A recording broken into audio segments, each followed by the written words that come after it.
Dam! Rob Van Dam! Rob Van Dam!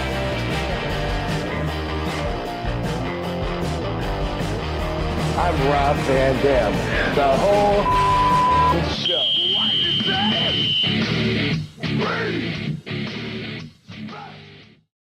Hey, what's up? It's Dominic D'Angelo. It is trash night. That means it's Thursday. But if it's not live, if you're not live, it's Monday. But we're here with somebody special. It's that guy right over there. Am I pointing the right way? This way, right there. Who is That's you, Rob Van Dam. Boom. I think I know you. You're Yes. the Polish Prince, right? Yes, sir. And I'm the one that came up with the thumbs, the best move ever in professional wrestling. Yeah, heck yeah. That was just inadvertent too, Rob. You just kind of the most copied and inspiring move ever seen inside the square circle. Square circle. Devastating. It's devastating. Yeah. Was that just kind of like something you just started doing and then it kind of turned into it, right? Basically. Pretty much. I definitely wasn't saying, man, I need a taunt that'll catch on that people will do when they want to show me their support. It comes across desperate when people are trying to come up with stuff now and they're doing like shadows on the wall. It's like, yeah, keep working on that, bro. You'll find something. The best stuff's always organic. Absolutely. Rob, I told you this like early on when we started recording, but like when I graduated, well, it was nearing when I was graduating college or something like that. I went to the bar that we were going. It was like a club and bar kind of thing. And we were all drinking and getting hammered and stuff like that. And I was trashed. And like they had like a stage where like this cover band was playing on. And I was hammered. And I got up on stage and I started doing the RVD thing. And the security guard just walked up to me, picked me up by underneath the shoulders, and then set me back down off the stage. I can see that. Yes.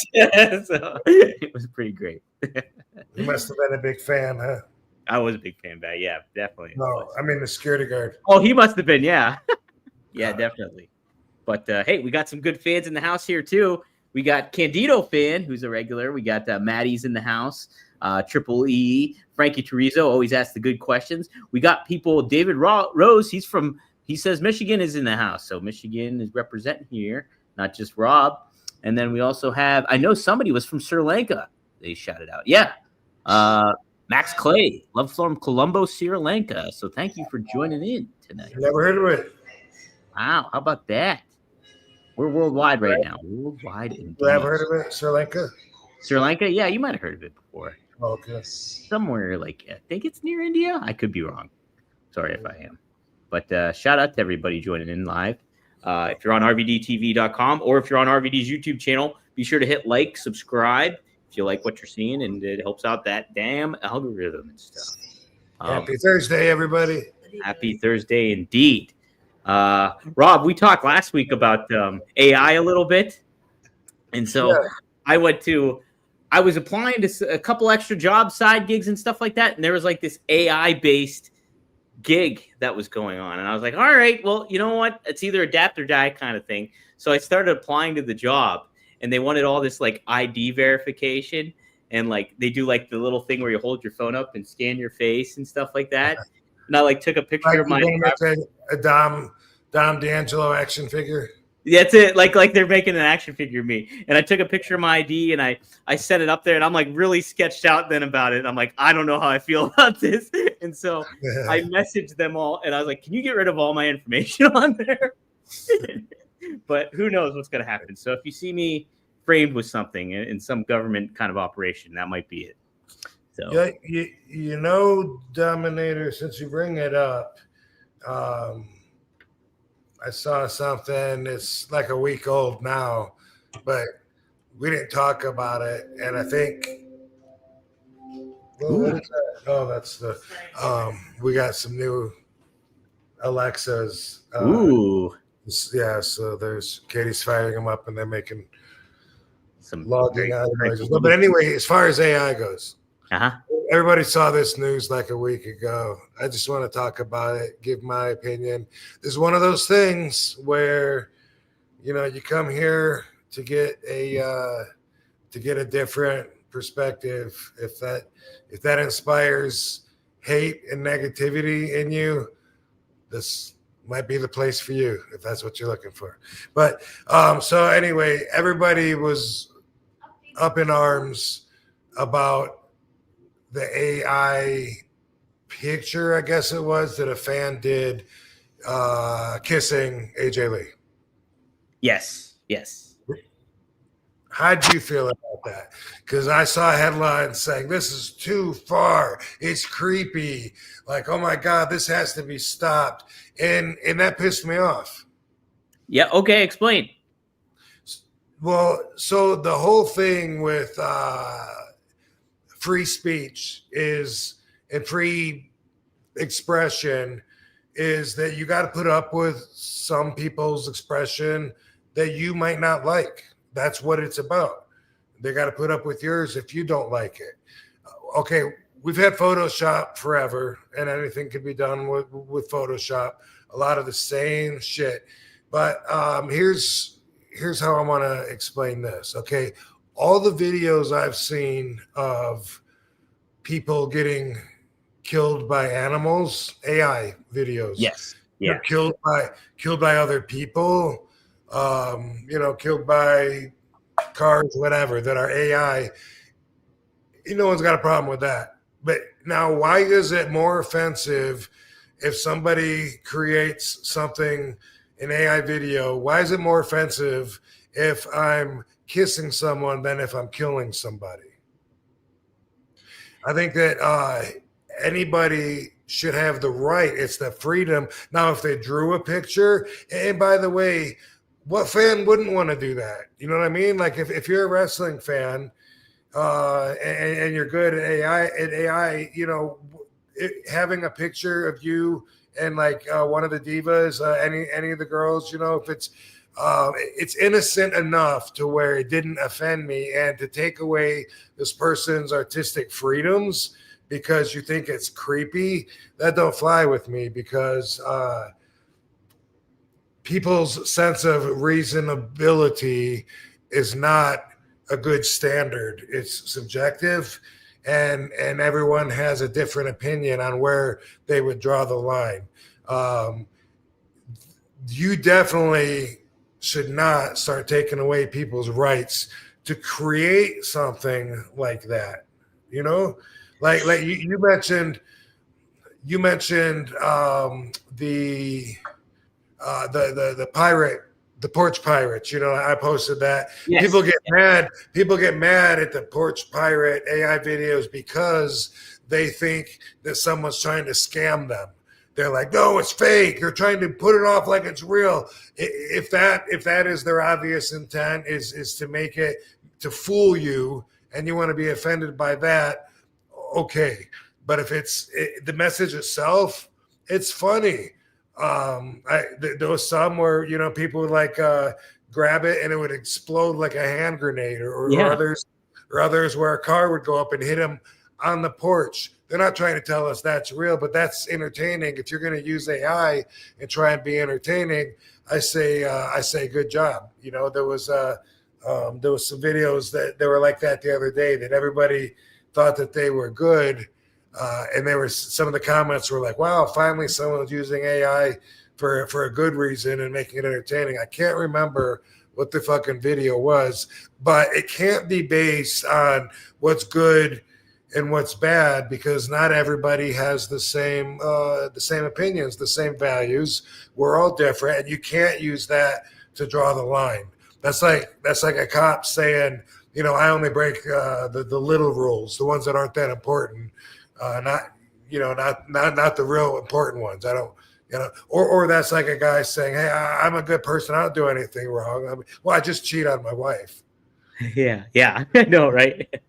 You can't, if you got freedom, then you got freedom all the way.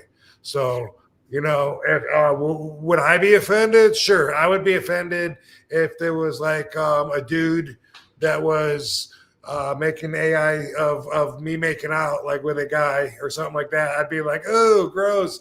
But I wouldn't have any retaliatory thoughts. I wouldn't be trying to get the guy banned from social media or anything like that. And I'm not saying anybody is, but from the feedback that I saw on that particular video, I could tell because people didn't agree with it, they don't want it.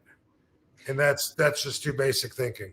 There's aspects too where it's like nowadays, whenever you see something, the caveat's always going to be like that could be AI in a lot of ways too. I don't trust anything anymore. You know, right? You can't trust anything that you really see. Like Larry, Rob, you were just talking about that too. Somebody I just saw on Instagram or some dude like took a picture of his arm and then told AI to put like a wound on his arm, and then he sent it to his work, and they gave him time off and like the pay and all that stuff because he did that. Wow. You know. And so it's just like you can't, if you see somebody like that, like, you know, and a fan is going to do that. Fans that love women wrestling and stuff like that, there's going to always be that dynamic of, oh, I'm attracted to this person or some other aspect too. It's unfortunately going to happen. And that's kind of part of it too. And it's, you know, yeah, it's just the world we live in right now. And, you know, that's somebody's going to express it. And if people feel a certain way about that person because they did it, that's the almost, you can condemn him in that way if you want to, but like to. Yeah, look, the fan that was spying on and snuck into, was it Sonya Deville's? Yes. Yes. Okay. That is too far. That is creepy. Mm-hmm. That's a crime. Right, but drawing a picture, whether you freehand draw it or whether you use software to draw it or whatever, that should not be a crime. That should be left up to you and your opinion of what is in good taste. And, you know, I hope that the kid doesn't get over bullied for doing something that is really no big deal. I hope he hears this. So far, I got the fans back. There we go. There we go. Yeah, anybody that believes in artistic freedom, our First Amendment, the right to, you know, of expression, and doesn't want to see us living in a controlled society where you can't do that anymore just because, you know, just because you feel good, like your stuff is what the other parents will agree with or whatever. Fuck that. And I think, you know, and last week too, I made mention about like how I think, you know, AI has like taken away a lot of like the stuff I went to college for and things like that, and limited, you know, writing or artwork or certain aspects like that. I do think in the grand scheme of it all, people will be able to designate between like what AI is and then what a creative aspect is. Nobody's going to actually AI won't ultimately be able to take away what like humans do. I think in the grand scheme of it all, when it boils down to it. So, I mean, there is that kind of difference in, you know, I just think the scales will balance out here at some point anyways, you know, with it all. But well, I don't know that, you know, that's what you say. I don't know, you know, moving forward. I don't know either. Yeah. but I guess, you know, like I don't trust a lot of what's on Instagram anymore. Is, you know, like one of my favorite things to see is just hot girls. I'm a strong supporter, like heart rolling through. Like, yeah, you know, like that helps the algorithm. It's like if girls want you to look at them and they're making it easy for you, you know, and stuff, and then it's like, yeah, I support that. You know what I mean? You want to look sexy in a swimsuit and show me, you know, what you look like posing, whatever, then like, yeah, hey, boom, you got my support. A lot of times now, like if the girl looks too good, I'm like, that's probably AI. Yeah. I know. You just always got it. It's gonna be in everybody's mind. Like if you're constantly on the internet and you're seeing stuff, like first thing that will come to mind when you see an image is like, is that AI? Because it could be, and it could be. So, yeah, interesting discussion. But where are you going to draw the lines as far as your artistic freedom when it comes to making AI videos? If you can show a shark eating a person, gobbling them up, then you can show two people with a little peck on the cheek that didn't really actually kiss, and you're not making any kind of civil infractions, you know? Yeah, for sure. And then like to a lot of, I think is it Instagram? Instagram does this. I know. I think they do indicate if it's AI or not. So if you go up with the little top of it, I think sometimes it's indicated that it's AI or whatever to AI. Okay. So I mean, there's some stuff to it, and a lot of the time, I mean, it'll be tougher as time goes on. I'm sure to tell what's AI and isn't too. For sure. Yeah. You know what I mean? But we'll have to see how it all pans out. Yeah. Guys, guys and gals, if you have any questions for Rob, I always try to keep my eyes peeled just in the regular chat, but it does help to use the super chat. That makes it highlight it. And so we have one here from Jim the Don, who's a regular here. What up, Jim? This is on the anniversary, I think, or maybe it was yesterday, but Umaga passing away. And he had to say Umaga. Yep. Umaga stories. Hope everyone is doing good, RVD fam. Yeah, he's curious if you have any good Umaga stories. I know we talked about him before. Did we? Yeah, it's been a while ago. Maybe it was about a year ago since doing. Okay. Yeah, I loved Umaga. He was my favorite Samoan. I just met his son last week. He came up and introduced himself to me and at WrestleCade. Zillow, yep, Zilla. Yep. And so that was cool. And same thing I told him. He was, in my opinion, the best. He was my favorite Samoan to hang out with. He was cool, but also in the ring. I felt like he got it. Like he wrestled like a Samoan, but he was explosive and also he was different, just even just how he would like throw him up before catching him in the Samoan drop. Like I thought like, wow, that he gets it. He took a traditional, and maybe he didn't make it up, but I didn't see anyone do it before. So for me, that was his move. I was like, he's boom. He modernized the fucking Samoan drop. That's awesome and made it super cool. And I always liked him. One story, it's just a real short one. I think it was Booker T and myself that were wrestling, him and Rosie, and the three-minute warning. And Eki, for some reason, he did a spin kick on Booker T, whoever my opponent was. I think it was Booker. And he never did a spin kick. And it was like something like so out of pocket for him to do.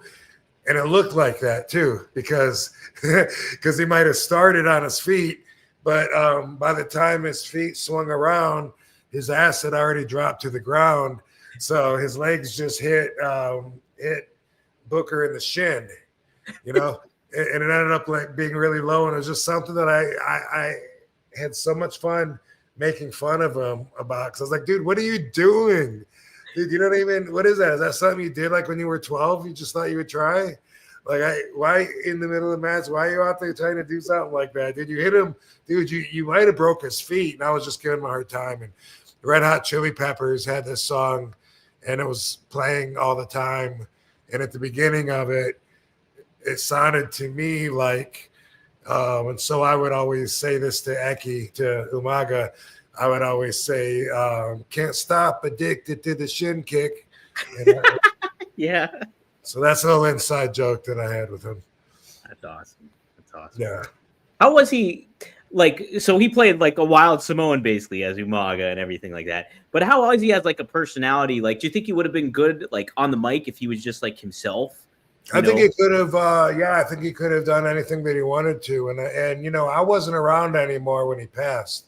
Mm-hmm. And when I was around, he wasn't doing those kind of things. He wasn't doing the drugs, the somas, which eventually brought him down. So I think, he changed. He changed, man. I think that he at least changed his process and his routine after I was gone, because and everybody does. They go through phases, you know what I mean, where they're, everyone has their issues where they battle sobriety. Sometimes it's hard for them and it threatens their job, and other times it's just something where the boys gotta smack him a few times, and say, dude, what are you doing? And they'll just wake up and quit doing it. I was really surprised to hear that he could have OD'd or had a heart attack from the OD, whatever the actual thing was.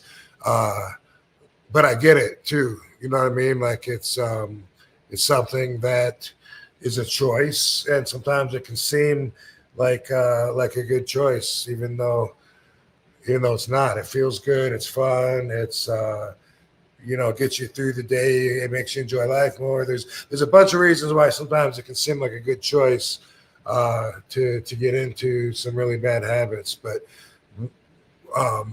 he wasn't. I'm trying to think, like, if he even did he smoke? He might have smoked with me some weed. I really don't even know. Like, I can't even say for sure that he didn't seem to really have a thing at the time. So, unfortunately, he might have picked up a thing or two. A lot of times it has to do with who you're traveling with, When did this Soma stuff kind of settle down in wrestling? I think probably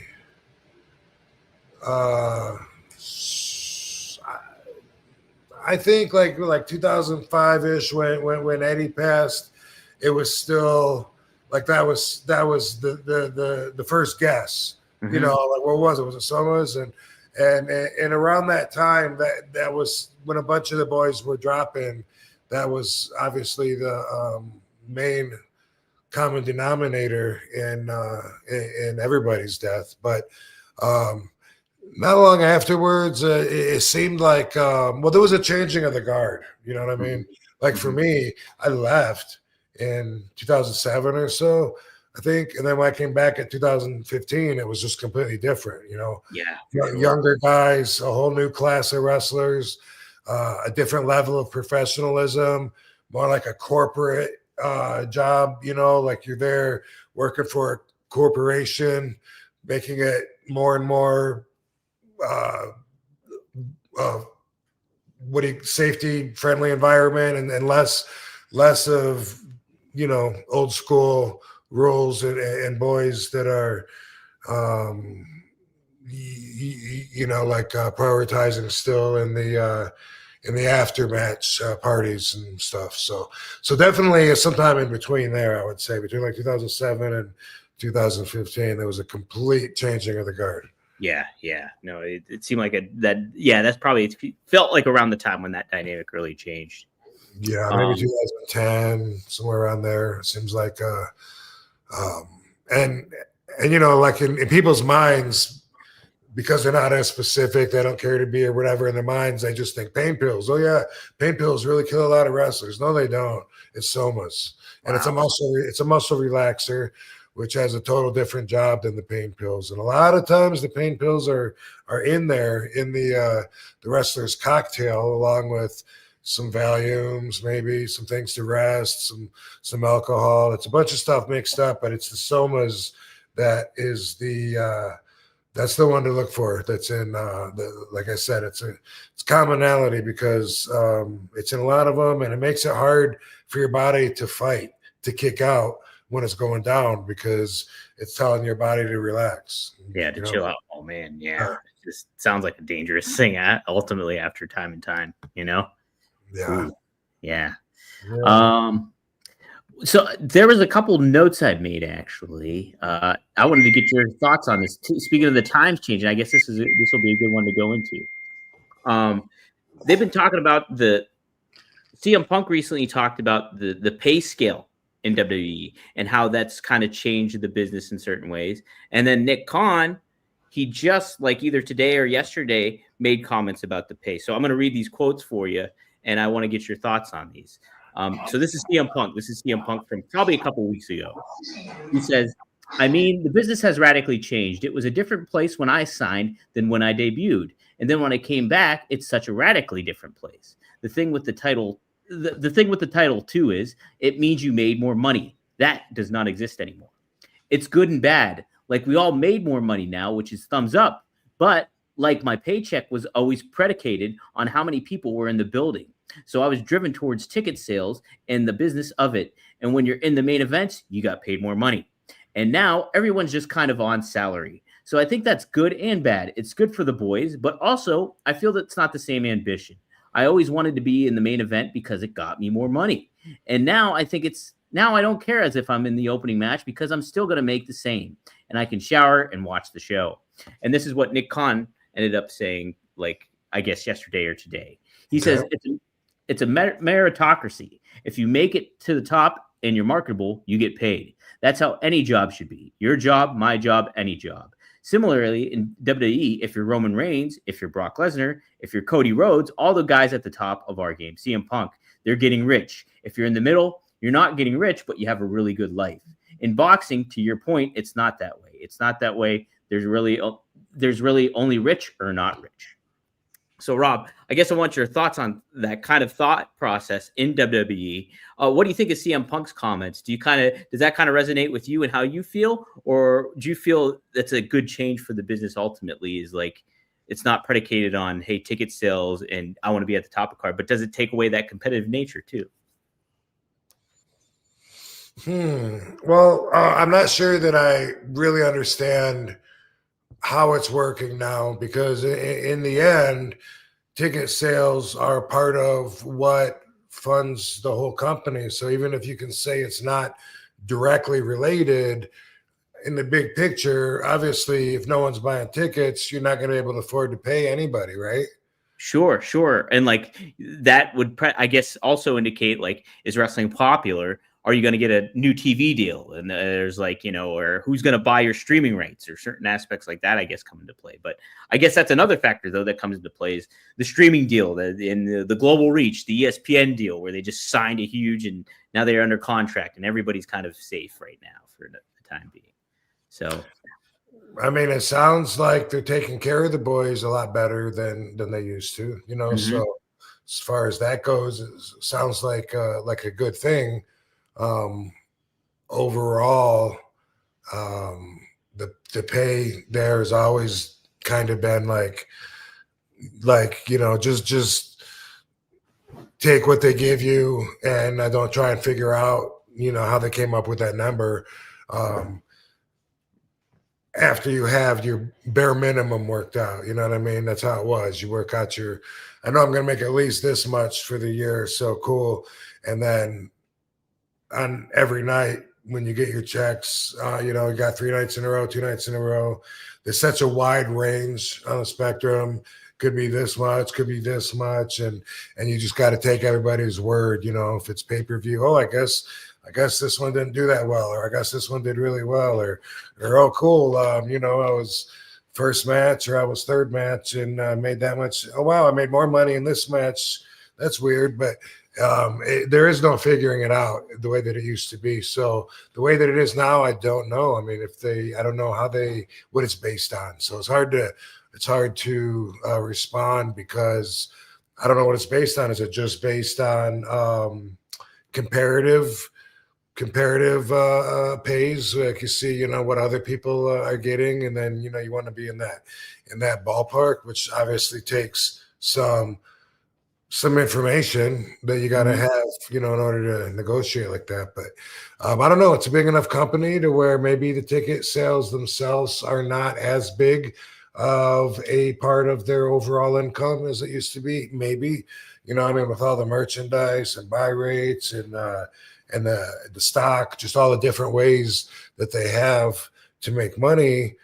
Maybe that's why they're able to sign bigger deals, and if it is true, not worry as much about the gate to determine that. I don't know. I think that is part of it too, because if you look over the past year, WWE started limiting their house show dates, like really limiting them, and like mostly it's like their primary shows that they do, so SmackDown, Raw, and then the PLEs that they have. Maybe once in a while they'll do a live event, but rarely. Like they really cut down on them big time. So I think it kind of does. The ticket sales, I don't think, are as important maybe as they used to be, because of everything else that's kind of going on, I guess, at the same time for them.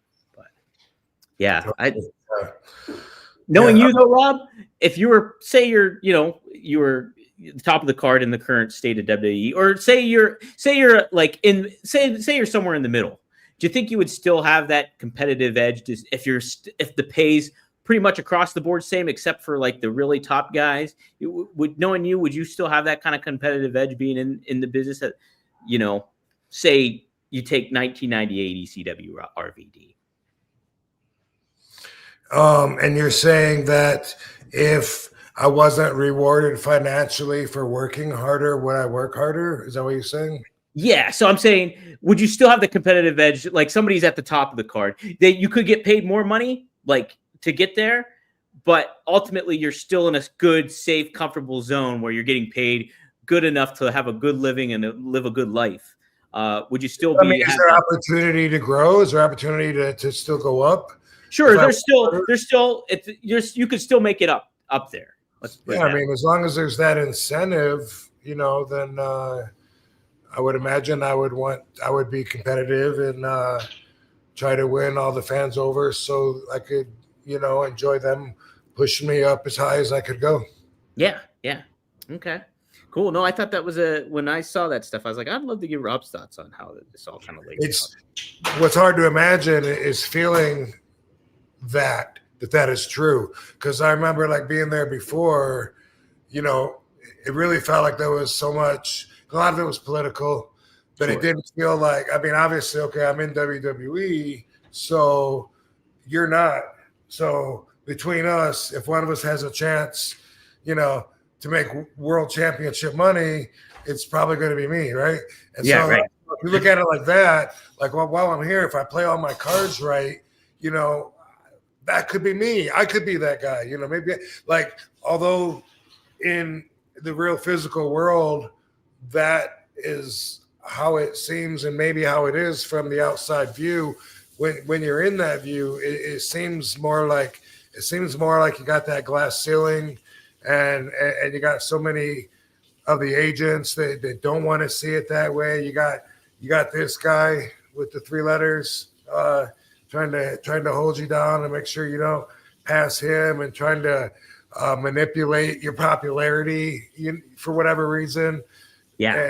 And try to mitigate your success. And all of that is so obvious that it seems like, at least for me, it sometimes seems like, okay, the sky's not the limit.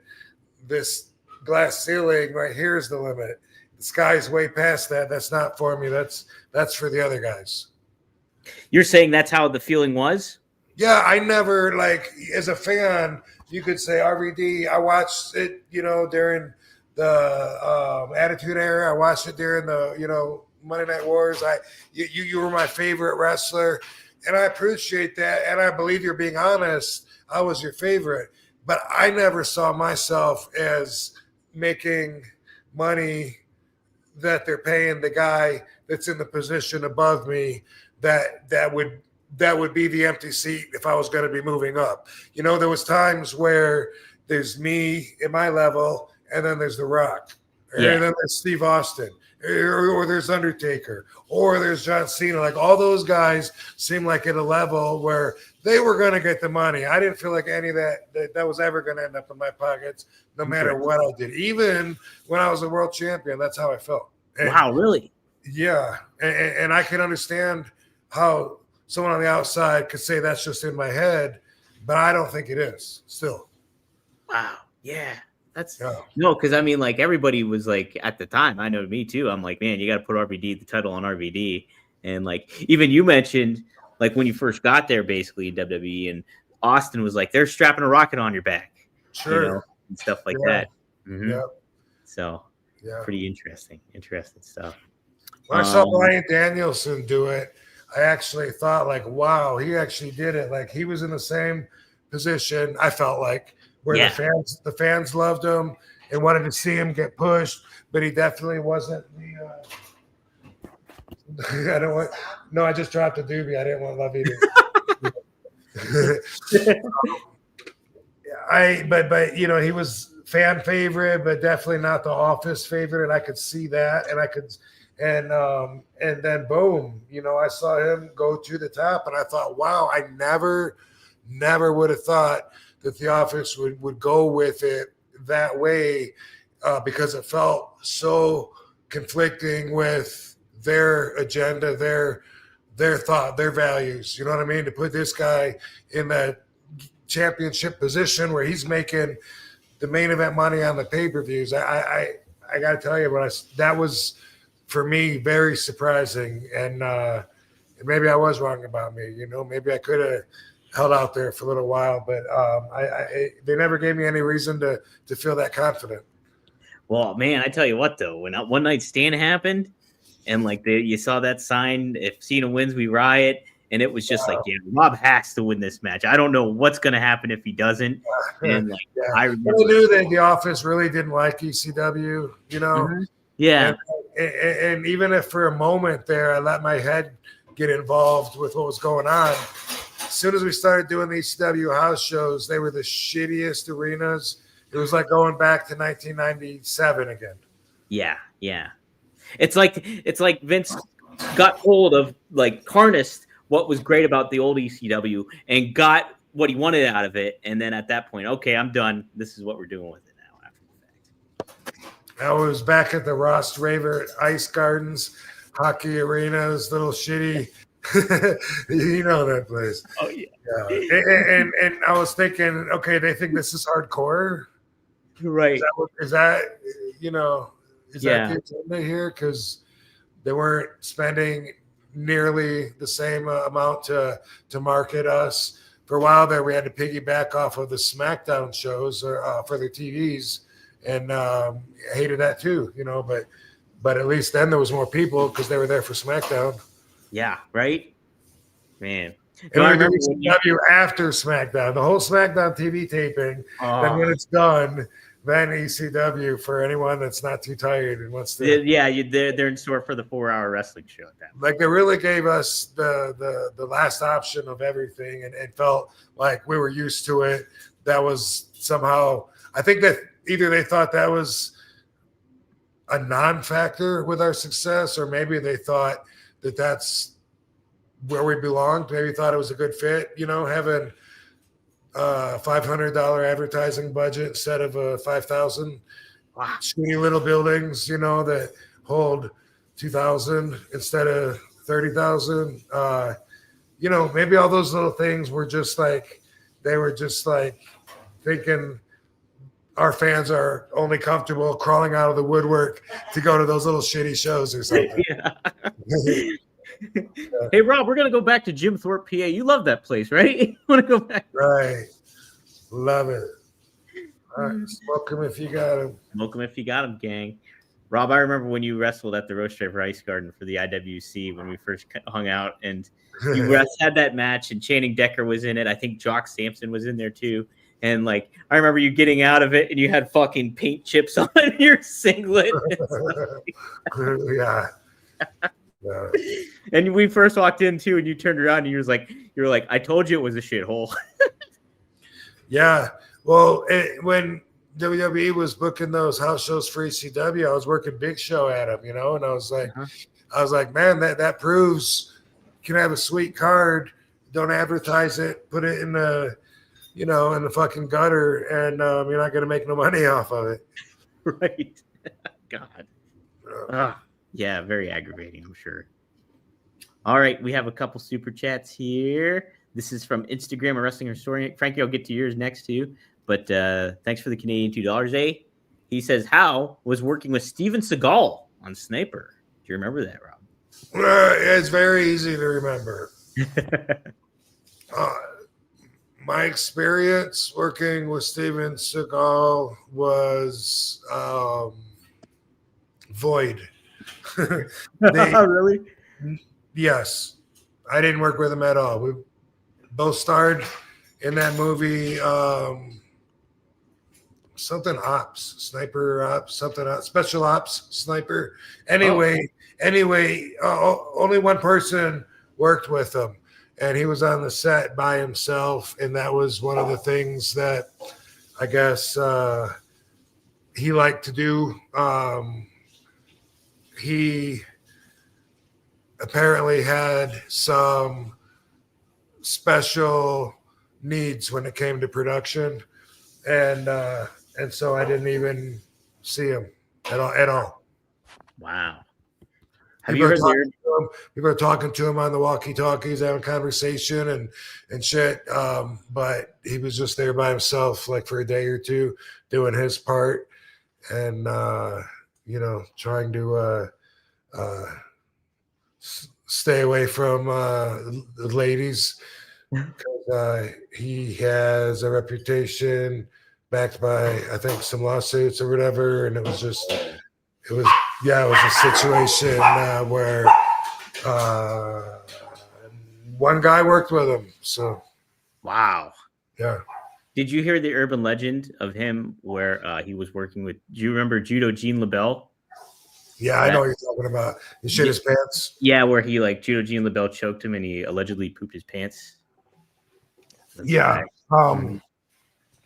Steven Seagal had a partner that he did movies with. His early movies, Above the Law, Marked for Death, maybe Out for Justice, and I love my memory. But anyways, partner was Jules Nassau, and they had a falling out over money, and allegedly Jules wasn't associated with the Gambino crime family, and allegedly the Gambinos were threatening Seagal to pay, and so he crossed over into the mob lore with that story, and it actually is an Anthony Pellicano story, who was the Hollywood fixer, because he was tied up in the middle, and one of the reporters, Anita Bush, she was a journalist that was being threatened. She thought it was by the mob anyway, like somebody put a bullet in her windshield, put a dead fish on her car, and a note that said stop. And she thought it was because she was investigating Steven Seagal and this extortion that he was getting from the Gambino family. And anyway, I just finished reading that book on it last night. It was called Hollywood Confidential. And Anthony Pellicano is an area of interest for me. He grew up with the mob in Chicago, became a private investigator, and he's a Hollywood fixer. The TV show Ray Donovan was actually written and inspired by him. Really? Yeah. You ever see that show? No, I hear great things about it though. On Showtime, it used to be on. I loved it. I want to rewatch that. I would like to rewatch that sometime pretty soon. But yeah. Anyway, he was a wiretapper, and like everybody hired him. All the top celebrities, like his clientele list is huge. People that hired him, whether they're going through divorces or getting out of contracts or whatever, and he had different ways of blackmailing and fixing and stopping things from happening, and baby mama lawsuits, things like, and a lot of it was he wiretapped and would use that information that he would get illegally and shit. And he did 15 years in jail for it, and kept his mouth shut.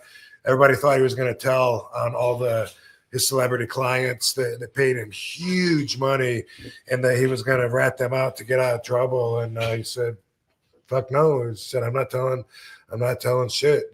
So he stayed, and he's out now. But it's an interesting. He's same position as Fred, not Otis. Not Olsen. What's his name? Fred. Is it Otis? Fred. Anyway, he was a Hollywood fixer back like in the 40s, 50s. He was at Marilyn Monroe's house. Yeah, right after she died, and was there before they called the cops. Anyway, Anthony Pellicano is like a more modern day Fred. Otash, thank you. Yeah. You're welcome. Mm-hmm. Both of those guys fascinate the hell out of me. And there was studio fixers too that worked specifically for the studios. They did a lot of problem fixing and, arranged for secret abortions down in Mexico and controlled the navigation of, when stars got busted being gay or committing crimes or drinking or whatever. And that's always just been interesting to me, that Hollywood fixer thing. But Fred Otash was the original, and he did the wiretapping too on everybody. And also worked with the mob and presidents and government, like everything in between. So if you haven't heard, guys, recommend checking out Fred Otash and also Anthony Pellicano. There's a lot on him, but this is a 2-part documentary called Sin Eater that that you want to check out if you want to. If you want to see about Anthony Pellicano. But I've read a couple books on him.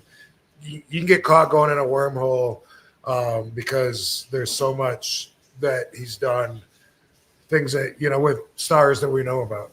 Wow, how about that? Yeah, you guys, it looks like you can maybe watch it on YouTube here. The New York Times presents Sin Eater, The Crimes of Anthony Pellicano. So check it out. And then he was like a James Bond dude, like he knew how to fight and stuff. So he was maybe a thug, or maybe depending on how you look at him, maybe just someone that gets the job done. There's also a Fred Otash book called The Fixer, Moguls, Mobsters, Movie Stars in Maryland. Maryland. So check that out. That's on Amazon. Gang, if you want. Which, by the way, Robert Kennedy killed Marilyn. Ooh, how about that? Wow, I believe it. Was Anthony Pellicano? Was that the guy you asked Frankie about last week? Who? Frankie Citro? Is that? About Anthony Pellicano? I don't think I asked about him. No. Oh, okay. You brought up a name, and I thought that maybe that was it. But I'm not sure. I did ask him if the nightclub he worked at Times Square, if that belonged to Matty the Horse Iannello, because he's like owns more, or did more than anybody else. But I mentioned a few names. Drop them in there to try to get bonus info out of them. Yeah. If you haven't checked that out yet, everybody, go back and watch that Frankie Citro episode, and it's a really unique, fun episode. It was a blast having him on here. He was telling. I hope you guys enjoyed having Frankie on, because I really enjoyed it. If you can't tell, I respect him a lot. He's lived like such a long life. He's got so many experiences, and he's so sharp. He's been around so long, but he's so sharp, so quick. It's like hanging out with somebody my age, not twice my age. Yeah, right. That's what's so great about it too. It was awesome. We'll have to get him back on here. And there'll be more clips to come of that episode too. I'll be posting online, so be sure to keep your eyes peeled for that. All right, couple super chats here. We're gonna make this a shorter episode this week. Maddie asks a wild card one here. Get ready for this one, Rob. If Charlie Sheen was a manager, who would he manage? Charlie Sheen, a wrestling manager? Yeah, as a wrestling manager, who would he manage? We'll go with what Kylie's been chanting for. He's been wanting you to fight Ricochet. So how about Ricochet?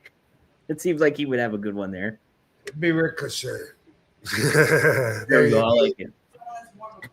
More than I know. I'm trying to think of someone that's a party boy. Nobody parties anymore. Party boy, yeah. Who would have been a party boy?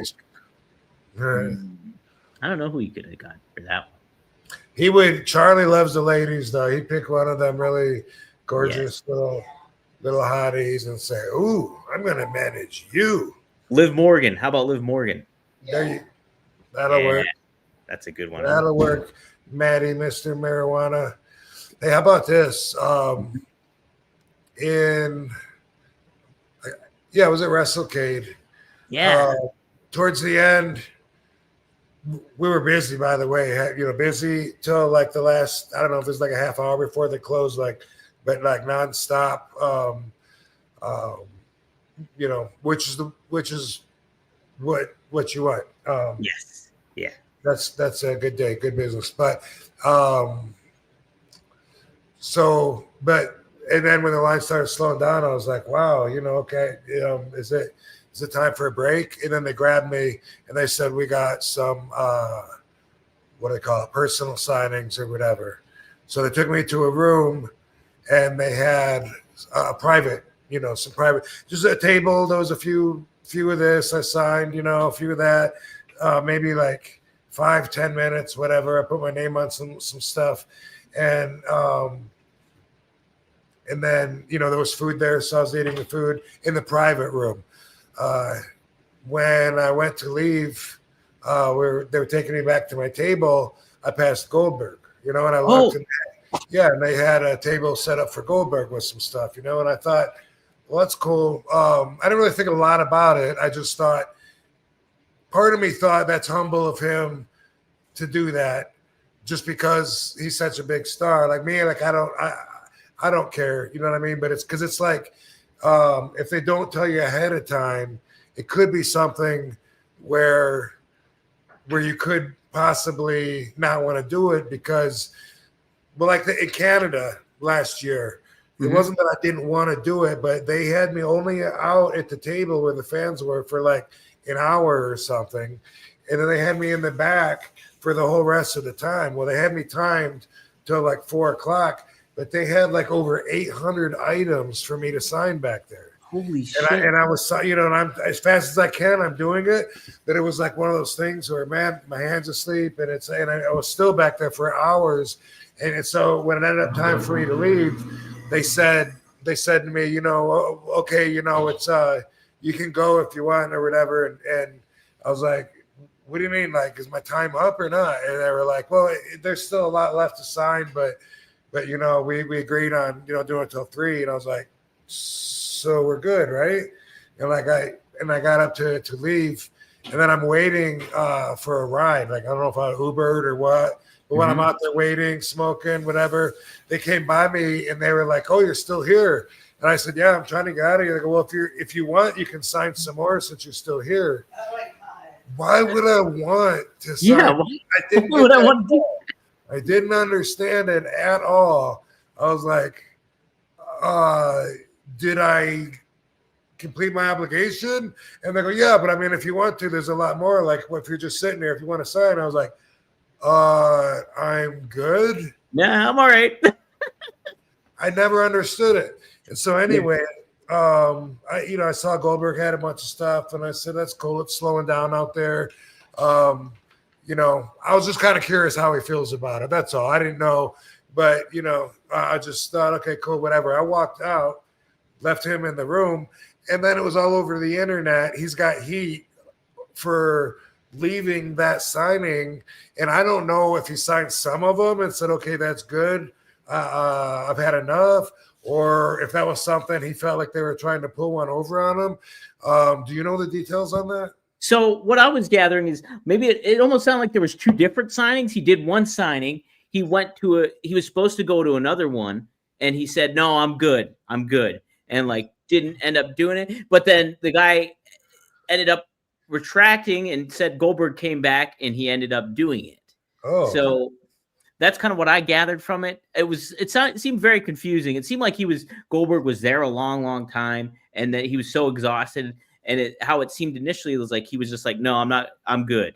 But he ended up going back and doing it. So I don't understand what the issue was, to be honest. Okay. Yeah. All I know, he was in a really good mood. It was awesome seeing him, Goldberg's the man. Yeah, that's awesome. What a great photo. That's an awesome photo. Heck yeah. Yeah. And so I was thinking, like people, like some of the headlines were saying, was Goldberg right or wrong? And it's like, well, they're already judging him, and who knows what he was promised, what the deal was supposed to be, what they were trying to get in on him. I didn't know, but I just wanted to bring that up, that like sometimes that happens, and it's like, a lot of people you can make anyone sound like a prima donna. Yeah. But if you promise something, you promised it. It's even more so like on movie sets or whatever, because then you got your writer list, and there is a bunch of prima donnas there, that'd be like, oh, I have to have a movie trailer that that's at least 82 degrees, and I have to have green M&Ms, whatever. But that's but sometimes in wrestling or in movies, like they'll promise you a bunch. They'll say, hey, you're gonna get a 5-star hotel, but then let's say instead you're in a Days Inn, it's a piece of shit. Well, now if you complain and you say, dude, this is a fucking 1-star hotel, like the sheet doesn't even fit my bed, people can hear that and say, "What a prima donna!" Like he can't even stay to Days Inn. He's too good for that.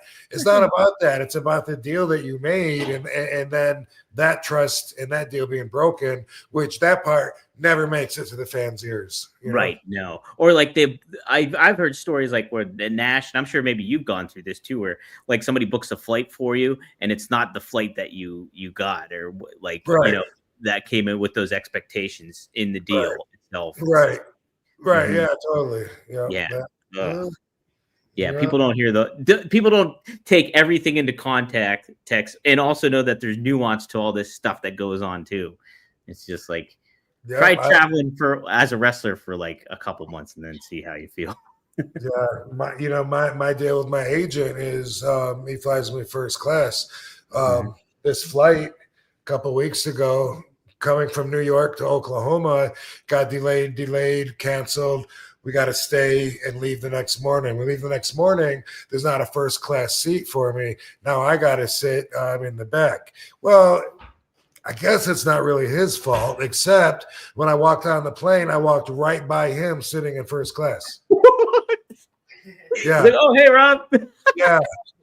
And I thought when I explained to him that he would surely see my way, and instead he defends it as if he's not wrong or whatever. Well, I didn't know.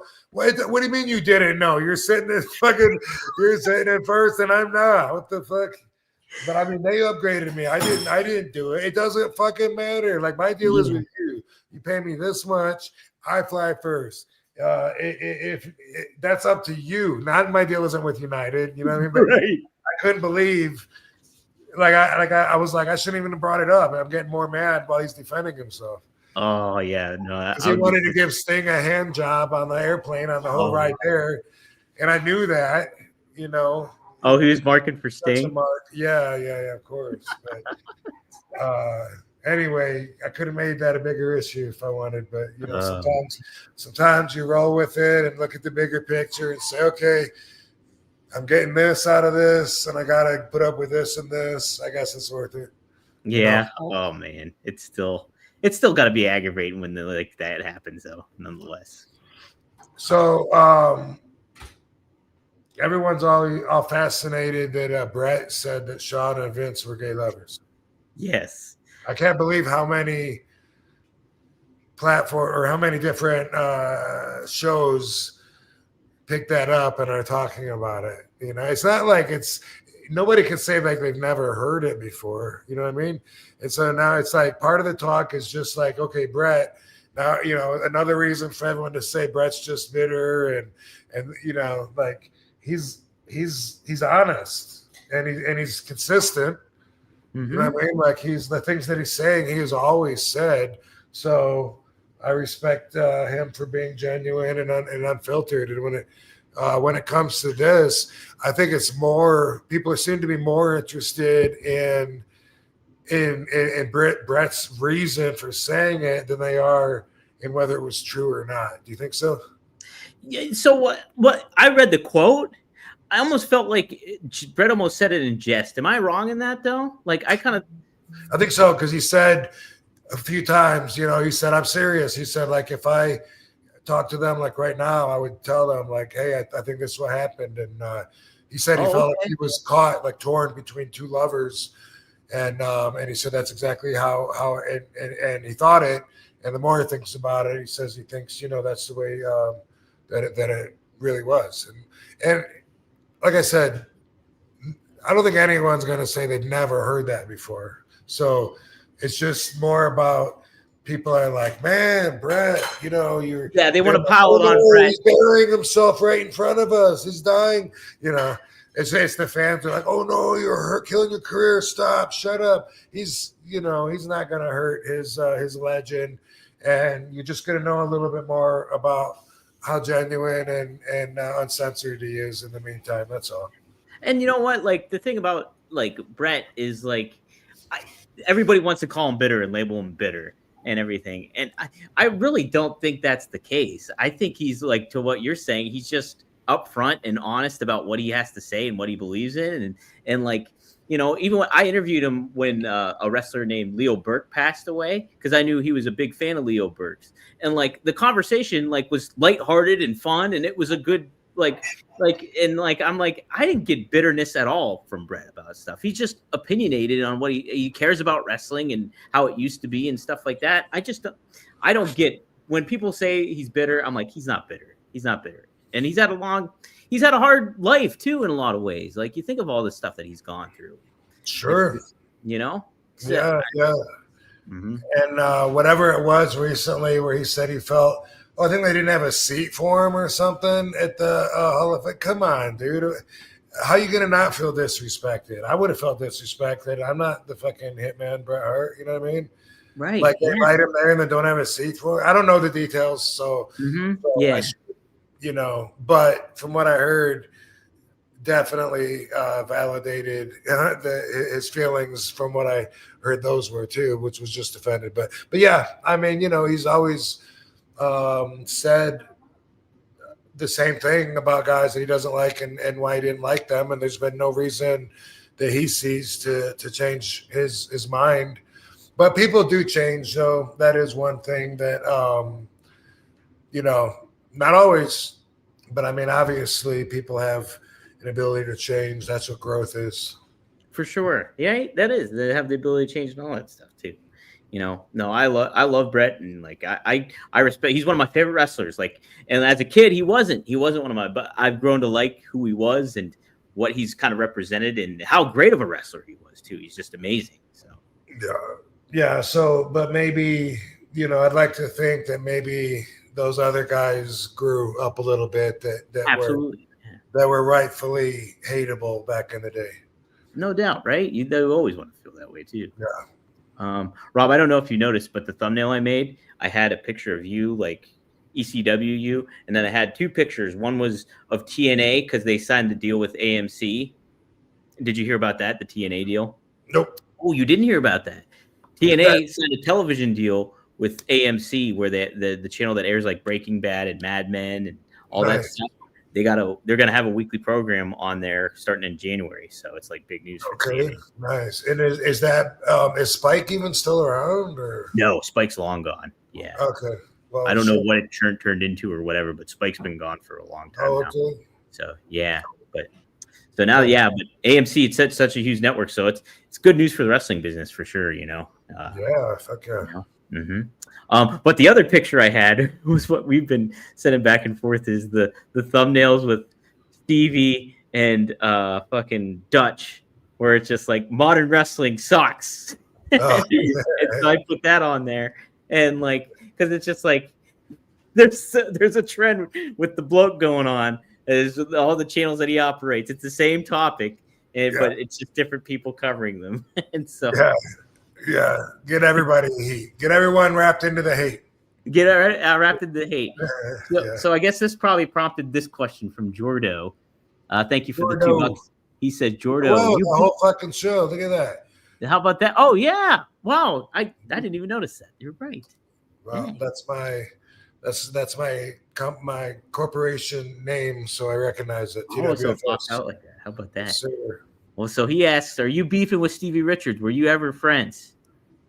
No, I'm not beefing with him. And we are as good of friends as we've ever been, which we've never been like real close. I've never hung out with him, you know, we've never like gone to a restaurant or anything together. I just see him at the dressing room, you know, at the wrestling shows and stuff. Yeah.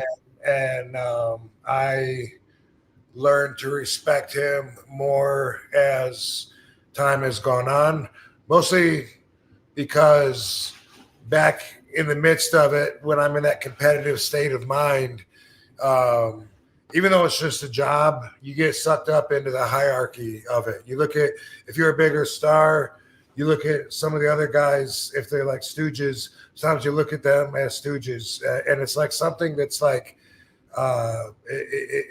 it might sound, what's the word I'm looking for here? It might sound, I don't know, pretentious or whatever, but it's also a tradition and it's part of respect. And it's like the young boys in Japan, they help set the ring up, set the chairs up. They grab the ring jackets from the bigger stars on the card, grab all the ribbons. They wash Baba's balls in the shower, Giant Baba, back in the day. And so, but it's a thing of like a hierarchy, not just on the show, but also like you want to work your way up the ladder. You know what I mean? So, so anyway, back in the ECW days, I'm sure that I was arrogant enough to feel like I belonged there more than probably BWO, even though they were a part of the show. But it was just like, you know, hey, I'm the main event. These guys, you know, and you have like pull. You know, like if you were really like, Paul, don't fucking book them, you know, you could probably even do something like, you probably even have some leverage for that. But I always liked them, got along with them. But now I'm able to see guys like that on a more vertical playing and look at people like that more as if, you know, we're just two guys doing a job. When you're wrapped up in the middle of it, sometimes it doesn't seem quite like that. And that's why my agent wanted to give Sting a hand job on the airplane. That's exactly. Yeah. But no, but I agree with what I just said last week, which would be the only reason I can imagine, you know, wondering if I had a beef with them. I said that I hoped that Stu, the Psycho Stu, was doing well. And I said, basic thinkers are going to think, since I said I got dude's back, that I must hate Stu because they got to think you got to pick a side. Yeah. And they can't both be true at the same time. I said, that's how basic thinkers think. And Stevie said, well, I guess I'm a basic thinker then. So to that, I say, fuck you, Stevie. If you're admitting you're a dumbass and you think that I can't want Stu to be healthy and still be able to explain why Roger did what he did, I think Stevie's smarter than he gives himself credit for. Yeah, you know, and I think a lot of that, it speaks to like the insincerity of Romero, who I don't like, James Romero or whatever. Yeah. Maybe they were confused with what I said, but I said it pretty clear, just like that. Yeah. It was like two sentences. Yeah. And so I don't know. And like just the thumbnails are just too funny. It's just too funny. Take a look here. Oh, Maddie asked this question.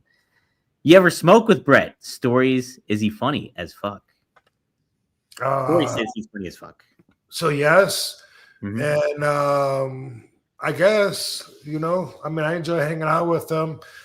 He's not just telling like one joke after another, you know, but he's, you know, when he's telling stories, he's entertaining. He's always been super cool. That was what I bonded with him over, actually, was when I learned that he likes to smoke. And we had a mutual friend who was a wrestling promoter in San Jose named Kirk White. And Kirk became Brett's agent and was booking him at conventions and stuff like that. And so I would see both of them a lot of times at cons. And when we had a chance, I would smoke. Matter of fact, I did an RVD TV episode with Brett in a hotel room on the road somewhere. And I think we smoked. And we definitely smoked, but I think we did that on camera. I think we're smoking. Maybe not, though. Maybe I didn't even smoke on camera back then, now that I think about it. I guess I wouldn't have. Yeah. That was before I even smoked on camera, and I thought it looked too dirty for people to handle. But yeah, and Lou Dog is a friend of ours up in that area that would come with the loudest buds. Lou Dog, bro, he'd come by and you could smell his buds like in the whole building, like in a gymnasium. One time we were like, whoa, that's so strong. And it was a big, you know, like basketball kind of gymnasium. We looked and he was all, this was in the daytime when it wasn't full of people.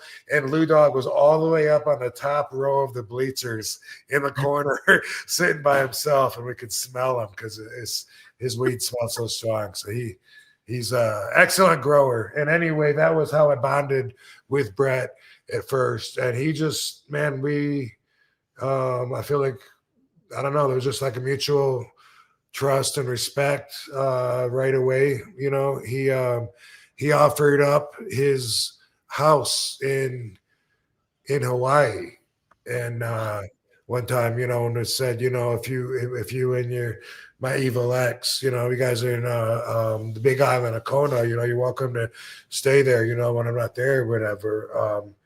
And we did, and he was, you know, it was awesome.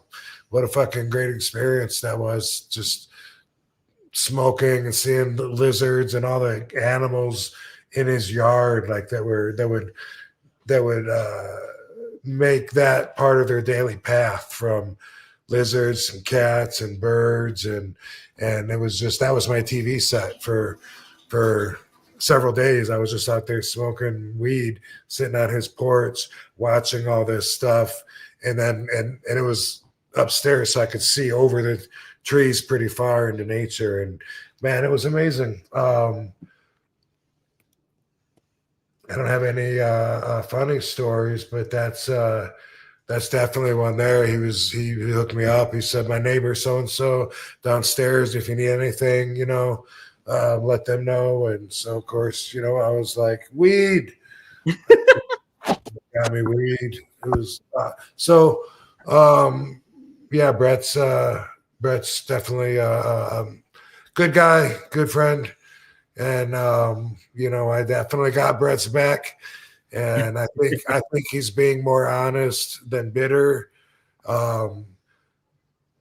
It's what's interesting is because it's different, because we can always choose if we want to tell good stories or bad stories, you know. I obviously make it a pronounced effort. Everyone knows I try to be positive, and part of that is staying away from saying negative things, even if I do feel it. But sometimes it feels like the right time and the right crowd, the right conversation, where you're like, you know exactly what these people need to hear. They're going to find this interesting. I'm going to give them my honest opinion that's going to be completely opposite of anything anyone else has told them. But they're going to respect me for telling it like it is, or else they can judge me for it, you know. And I think that if you look at Brett like that, he don't give a fuck if you judge him. No, he don't give a shit, you know. Like it, yeah, he's living his life. I love Brett's great. So good. Frankie, he's got a question here. Don't know if you have an answer to this, Rob, because I don't know if you played this. I would like to have Brett on the show, by the way. I was thinking about that recently, thinking, you know, he might do it, but a lot of times. The reason I don't have a lot of guests on is I feel like this is something I feel like I'm obligated to do it, you know, because like it's my show and stuff, and sometimes I feel like other people like that then or Booker even, you know, asked him, he said sure, but then if we lose contact or whatever, it's like I don't want to bug him about it, because like I have to be here, he doesn't. That's how I see it. I feel like I understand that feeling. Yeah, because like when I got to do someone else's podcast, especially if it's a friend, and at least it's got a little more value. But anyway, then it sticks in my mind. Like, what do I got to do Friday? Oh, that's right, Friday at 3:30.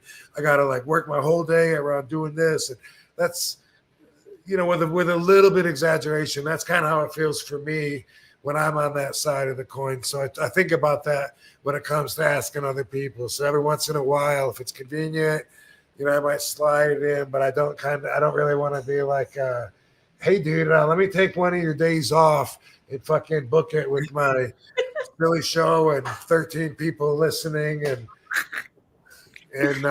Mr. Matty Marijuana and Jen Ladon and a couple other people. And we got some folks.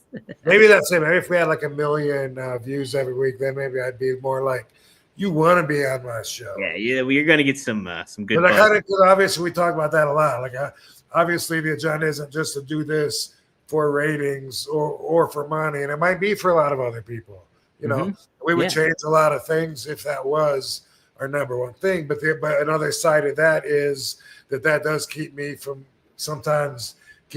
feeling like my show is as important to other of my peers, maybe. Like it serves my purpose. Yeah. But maybe not them if they're like getting Maven numbers or something. I don't know. Maven said he would be on. Oh no, we did have him on. That's right. Oh no, he called in. He came on as a surprise guest when we had someone else on. No, we never had Maven on here. What? Never had Maven on here. Nope. Oh, you did his show because he came and visited you, and you did his show, and then we critiqued because he talked about you smelling, and then we talked about that, and that went back and forth too. But he hasn't been on the show yet. Huh? Interesting. Mm-hmm. Maybe I was on Rene Dupree's, and then maybe Maven called in on that show. That might have been it. I think probably that happened on Cafe de Rene. Anyway, whatever I was saying, period. Brett. Yes. So there we go. All right. Brett would be awesome. I love Brett. Yeah. All right. Frankie Turizo, he asked you this, Rob. Who are your favorite Street Fighter characters? I'm a Ken guy. And then he says, could 90s Japanese video game programmers have sampled RVD when creating Dan Hibiki? That's a character on Street Fighter. See, I don't know. I'm not qualified. Okay. So I have an image of Dan, who's one of the characters on Street Fighter. Now, they're making a Street Fighter movie, and Cody Rhodes is Guile in it. Roman Reigns is another character in it. Oh, sweet. And then there's the comedian. Do you know the comedian Tony Schultz? I think that's his name, Tony Schultz. He's got a mustache. Not sure. Okay. Well, he's not bad. But wait, is he the actor wrestler that does? No, he doesn't. No, that's Paul Walter Hauser you're thinking of. Oh, okay. But Tony Schultz is like, he's got like slick back hair. He's kind of funny. He's got some good stuff, I think, sometimes. But he's playing Dan. Well, this is the character of Dan, and this is what Frankie is asking. If maybe you think that these Japanese game developers maybe saw RVD and was like, hey, let's make this character. Take a look, Rob. Boom. Okay. Maybe. Mm-hmm. He's got a ponytail. That's not the best graphic of him, but he's got a ponytail. And so he's thinking maybe they saw Rob Van Dam. I did have a red gi at one time. Ooh, see, how about that? That's true. That's true. I didn't. Street Fighter wasn't one of my games, so I didn't know the characters. I liked Double Dragon. Yes. I loved Virtua Fighter. Yes. Shanghai Kid. Okay, I don't know that. I don't remember that one. And then for the wrestling games, Fire Pro Wrestling, right? Fire. Well, yeah, that was I was thinking of arcade games, but yeah, you're right. That was the old Sega or whatever. But at the arcade, I used to do the fuck was it called? I'm not sure. It had Golden Hawk, Piranha. The Piranha. Well, actually, I don't know. It don't matter. I have the Van Gaminator that has like, I think 320 games in it or something, and it has. I can go put Street Fighter on it, and I'm not going to, but I can. Nice. Did you play Battletoads? No, don't know that one. They had the Double Dragon Battletoads mashup where like you could play all those characters. That was a blast. That was one of my favorite games. Double Dragon was fun though. I like that one more. Yeah.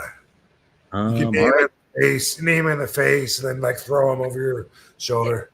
Oh man, those are great games back then. Ooh, you know what, Rob? I think that's it. I think we got all the super chats. Was there anything else I wanted? No, I brought up everything. I wanted the TNA thing. We talked about that. Talked about the money. Cool. You have anything going on this weekend that you want to promote or anything? I am happy to be off the road for a little bit. Something coming up in a few days that I can't talk about. What was I going to say? Something. I was going to bring up something. Let's see. Dom, fans, Thursday, trash. Oh, I was just going to say good news for my fellow cannabis enthusiasts out there. I'll be making an announcement very soon, that will be the official word that RVD weed is going to be back in the game. Yeah. I got well, I'll just leave it at that, but it's going to be in several states. It's going to be with a really big company, and I'm super excited about it. We're going to be touring the dispensaries that carry my product, and on that list is such states as Nevada and Florida and Arizona and eventually Illinois and Michigan. So that's going to be badass when I go back to Michigan, to Battle Creek, to do a meet and greet at the fucking marijuana dispensaries. That'll be awesome. On Marijuana Mile or whatever they call it in Battle Creek, where all the dispensaries are. I think it's called Marijuana Mile. Fucking get high with Tony the Tiger. Yeah. Pretty stoked though. I mean, several products, way more professional and bigger from the start, even than what I had before. Better people, and so just a little hint there of some good news coming soon. Some info happening, guys. Get ready for it. Heck yeah. So be on the lookout for that. Some more stuff to come for sure. And yeah, Rob, I'm glad you get the weekend off. Congrats to you and Katie too. I saw Katie's pictures with the belly pictures and stuff. So that's looking awesome and stuff. And it's getting bigger.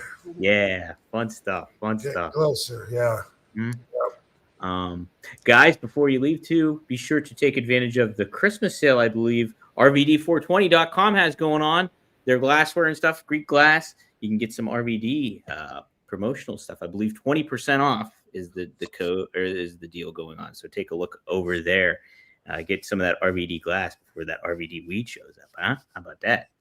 And if you like what you're seeing, be sure to like, share, subscribe. Like I said, RVDTV.com. Go to RVD's YouTube channel as well. Check that out and support the show in many ways like that. And if you listen audio wise, like us on Spotify and on Apple Podcasts, wherever you get your damn podcasts. But Rob, this has been fun. We kept it short this time. And yeah, that's cool because I'm tired. And next week I am planning on having some guests on, so that'll be a little bigger show. Yes. Hey, by the way, just popped in my head here on my way out. I saw the Raven documentary the other day. Yeah, so Katie and I both watched it and enjoyed it. One thing that was really cool for me. This was in the 85, 86, long time ago, and it was either before my very first live wrestling show or one of the first couple. I think it was the first one, but I'm not 100% sure on that. I'd have to check the date. But I've told this story before that when I was waiting to leave to go to the Kellogg Center Arena, my local on the TV in my mom's kitchen, the local news ran a little special on wrestling, to promote the WWF was in town that night, and what they showed was something that must have gotten what do you call it, Associated Press. It must have got pushed around the country somehow with that because it was a video of the Monster Factory in New Jersey. Oh yeah. Mm-hmm. And I remember this, and I've talked about this in interviews that like I remember like standing there watching in the kitchen and watching boys taking the bumps in the ring and being like, whoa, they're in a wrestling school. This is so cool. And I remember seeing Bam Bam Bigelow. And I remember seeing him doing cartwheels or whatever. And I was like, wow. And there was a guy named Tony the Tiger that was like eating a heart. And also I remember Scotty the Body, who I knew ended up being Raven. When I was watching the documentary, I'll be damned if they didn't play that little clip. And really? So cool because I hadn't seen that since I'm like 14, 15 years old. And there it is. Like I was telling Katie, like, whoa, they're going to show. As soon as it came on, I was like, this is it. They're going to show. Because I knew it was the Monster Factory. I said, watch, he's Scotty the Body. I forgot how jacked he was. He used to really be built. But anyway, that was really cool for me to rewatch a news clip that I only saw when it was live way back in like 86 or whenever it was. So that was cool, but the whole thing was cool. And, Raven's cool. Scotty, hopefully he will remain healthy. He's got a little bit of Parkinson's, I guess. He did mention that. Yeah. Like early onset, I think, or something to that effect. So yeah, but you see it. I haven't watched it yet. I want to watch it. His hand shaking in the movie. Oh, you can see a little. Oh, I see what you mean. Yeah, sure. Yeah, yeah. But yeah, he's the chat wants to get him on here, and we can definitely try to make that happen for sure. I've been in contact with him about just an interview straight up, so I'm sure we can get him on here for sure. Yeah. So true. Yeah. So cool. All right. Well, good to hear. I'm glad you watched it. I can't wait to check it out too. So yes. How was it in comparison to? I guess it's two different things, but comparison to the Sabu documentary. Still, yeah, there was some similarities to that, and there was some similarities I thought also to even my career because he quit and walked out of places instead of getting fired. And when he was talking about that, it's like something that normally you don't do. You don't walk off when you got a job on TV, whatever. But I could relate to it because I did that everywhere that I worked for. And some of the similarities with the Sabu doc, Order My Doc, were so specific. It was down to like certain scenes where I was like, there's a scene in Headstrong where I'm at the big event, and Bruno Sammartino's last appearance, Bobby Heenan's probably last appearance, and when I'm walking around there, Joe Clark shows, I think it's in a little bit slow motion, and he plays this music, and it kind of grabs your tear ducts and pulls at him, and it's like it makes you kind of like all of a sudden feel emotional, and there was something specific as that I saw the exact same thing on here. Ravens at a convention, saying hi to wrestlers, the exact same thing. And the music sounded very similar in my mind to the music that was in Headstrong. So there was things like that where I was like, whoa. And I told Katie, doesn't this remind you of Headstrong? And so there was a lot of scenes and occurrences and things that we went through that were similar. A lot of it was movie, filmography, directorial choices, and some of it was just career paths. But there was a lot of similarities that I thought, and I put it on the recommended list. Check it out. Yeah, check it out, everybody. It's on Amazon Prime. I know you can watch it, stream it on there, and there's other outlets too that you can check it out on. But Amazon Prime, I know for sure it's on. So take a look at that. I'm gonna take a look at it too for sure. It'd be great to watch Raven. He was one of my favorites too as a kid. So awesome. Good to hear. Sweet, Rob. This has been a great show. And we'll have to do it again next time. And yes, sir. Yep. Let's do it. Let's do it next week. I like Appreciate everybody. Van Dam fam. Yes. Have a great weekend. Rest up. Peace out, hoes. Peace up, A-Town down. Catch you next time here on One of a Kind with RVD. That's that guy right over there. All right. Whole fucking show. Yes. Whole fucking show.